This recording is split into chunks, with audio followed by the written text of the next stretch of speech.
Hello and welcome to training on how to add an open house opportunity to your IQ Office. To begin, log into IQ Office. If you don't know how to access the system, please contact your office administrator and they can help you with that. Click on the listings icon on the left-hand side of the screen and then go to the Opportunities button underneath the Open House heading. This opens your main Open House dashboard. To create an opportunity, click on the plus opportunity button in the upper right-hand corner. This will open the Opportunity Wizard. Search for the property or MLS by typing in the information here or scrolling through your choices.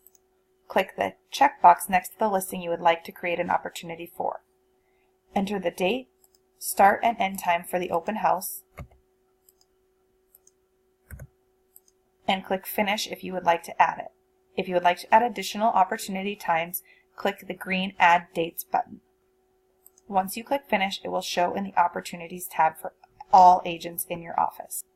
This has been training on how to add an open house opportunities to the Open House dashboard. We are in the business of helping you to work smarter, and we hope you make it a great day.